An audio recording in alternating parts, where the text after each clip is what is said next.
Hey folks, we're filming on location today. I hope you enjoy the mountains in the background. We are in Malawi as we make this video, but this is our wrap-up video for Tanzania, a country which I have decided is my favourite country so far. Yep, I don't blame you, Greg. When we first came into Tanzania, I was blown away by the vastness of the place. It really does have a much grander scale, I think, to Kenya. Yeah, it's really grand. It's I think the main reason why it's my favourite is because it's sort of got bits and pieces from everywhere else that we've seen so far, but it's got the good bits and pieces. So it's got the friendliness of the Kenyans, and then it's got the cheapness of Ethiopia, and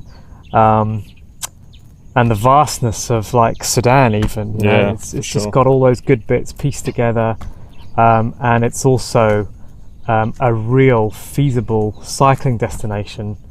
And I like riding bikes, and I like good tarmac, good roads, well graded ascents and descents, and Tanzania's got all of that. Yeah, well, that's pretty much the wrap up then, isn't it? Now I think with Tanzania, I'm going to be a little bit controversial here and say, actually, I thought Tanzania was slightly forgettable. Yeah. Like you say, it had a lot of the same sort of things that we'd seen in a lot of places elsewhere, and in that respect, it's hard to remember distinct parts of it. But I think that was partially due to the fact that we actually set a bit of a blistering pace through Tanzania, and we didn't really give ourselves a good chance to really settle down in one location for a bit of time. I thought, for example, the Kondoa area with the rock paintings up there was a really fascinating area, and you really get a sense of the ancientness of that place. You know, it was where Homo sapien, came out of the ground, and with Homo erectus there before him. Just an ancient feel. Yeah, it does have that. That's another thing. It's got that Ethiopian cradle of humanity feel. So we went to the Stone Age settlements and the rock painting stuff, which is the oldest man-made stuff I've ever seen. 6,000 years old, 50,000 years old. Who really knows? But it's absolutely ancient, and it's really significant to early human civilization. And so it just really gets your creative juices flowing. It gets you thinking about life itself and all the important questions, really, which we spent many a mile on the road discussing, debating, and putting the world to rights, as we love to do. Yeah, some big issues and big debates in Tanzania. And I think kind of what initiated it for me was meeting a few expats up in Arusha, and I had the chance to chat there about the colonialism issue. Colonialism has very much become a dirty word, especially in Tanzania. The government is just starting to crack down on essentially the white people in Tanzania, holding back their work permits which they've held for generations. Yeah. Interestingly, though, they hold British passports even though they've lived and been born in Tanzania for that many generations.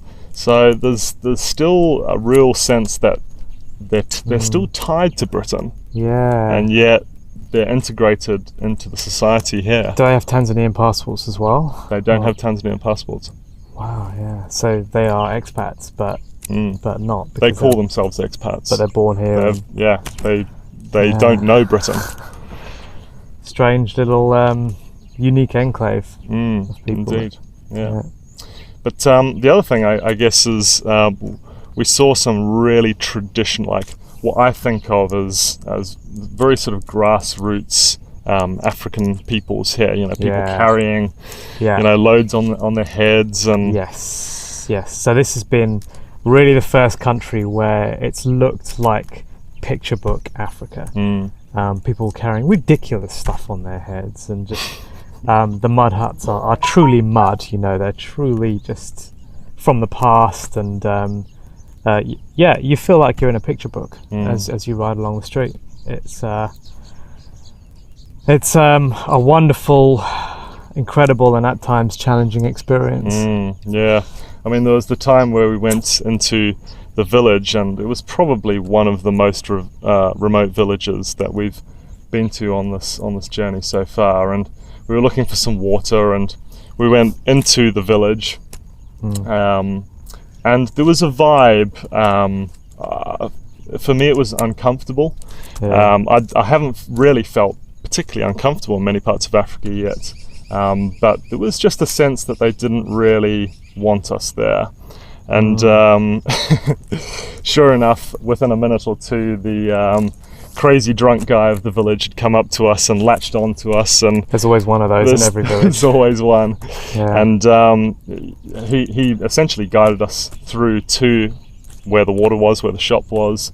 It was a great sense of, you know, how they live their lives in these places. But I couldn't have stayed there for much longer. It didn't feel comfortable being there. We could get in enough to get our supplies, but we couldn't sit down and eat there. We felt like we had to leave and kind of leave them to their life, sort of thing. And it's really hard to put your finger on what that is. It's almost an energy of the place that makes you feel that way. But overall, Tanzania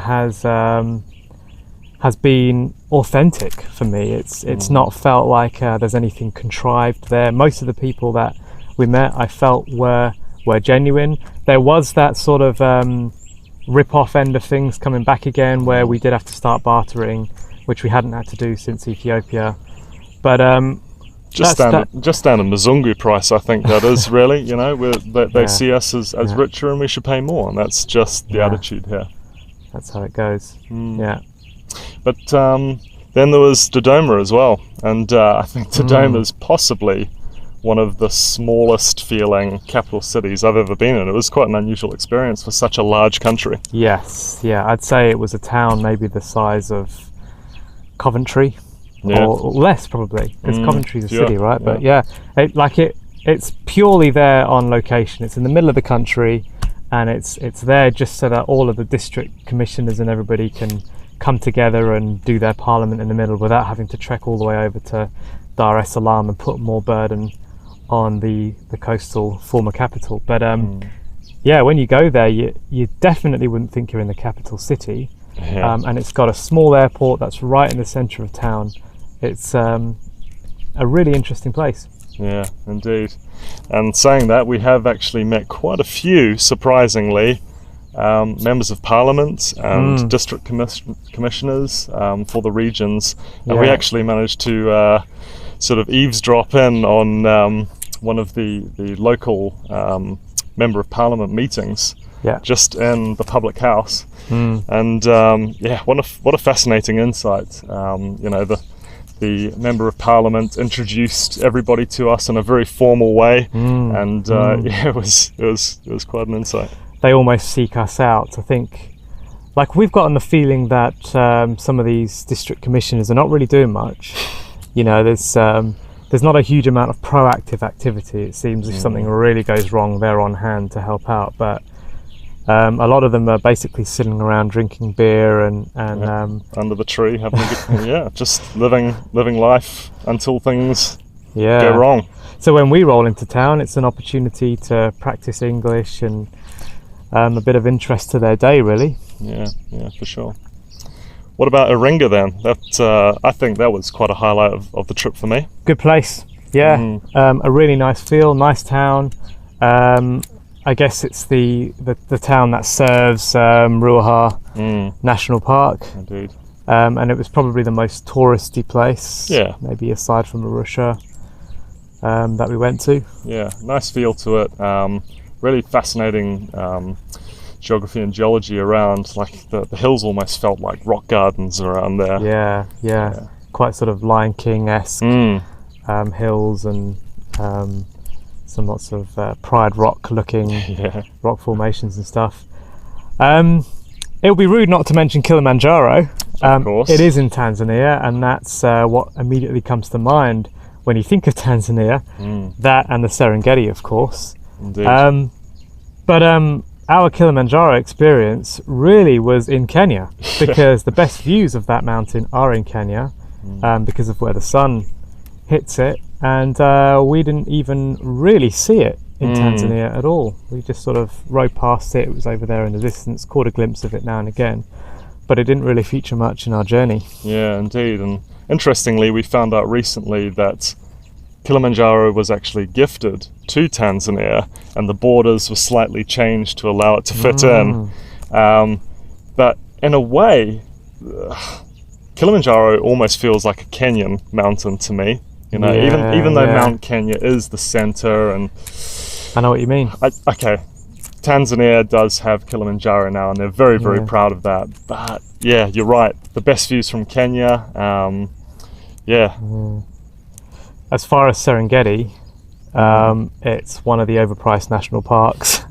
So overpriced. Again, just completely pricing us out of the market, and that was a theme that continued throughout Tanzania. We didn't end up going to any national parks because they're approximately double the price of the Kenyan ones, really. Yeah, and they were expensive enough. Yeah, and then you've got additional camping prices as well, and yeah, $50 to camp in a national park. $50. When just outside US. you've got a hotel room for $10. Yeah, if that. Yeah, it's a very strange economy, but presumably it's aimed at the safari market, which is huge. You know, people fly in from all around the world to do your safari camp, and that's what you're here to do, and so the market is set up for that. That's where the demand is. And I understand that, you know, that the tourist dollar is one of their main income sources. Yeah. And of all the places I've, you know, we've sort of gone through in Africa so far,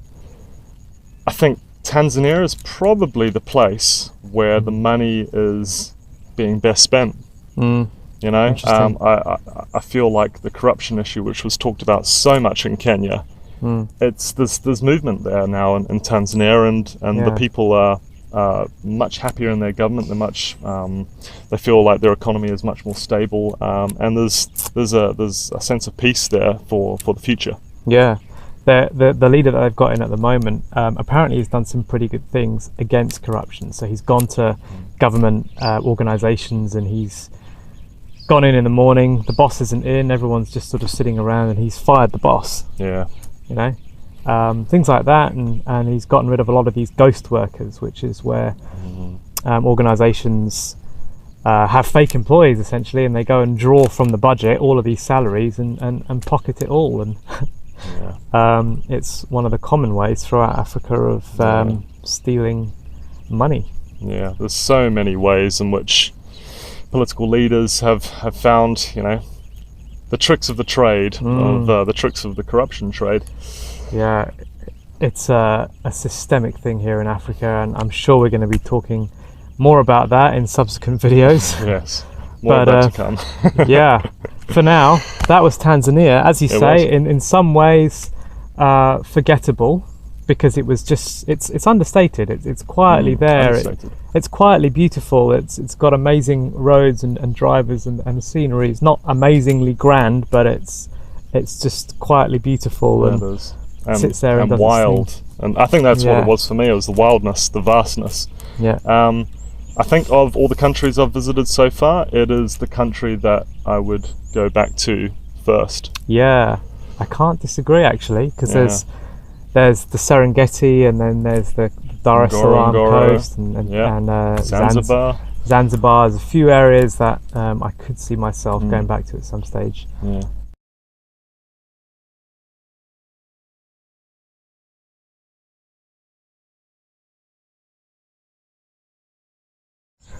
Hey folks, welcome to our wrap-up video for Tanzania. How's it going? It's going to be one of those videos. Yeah.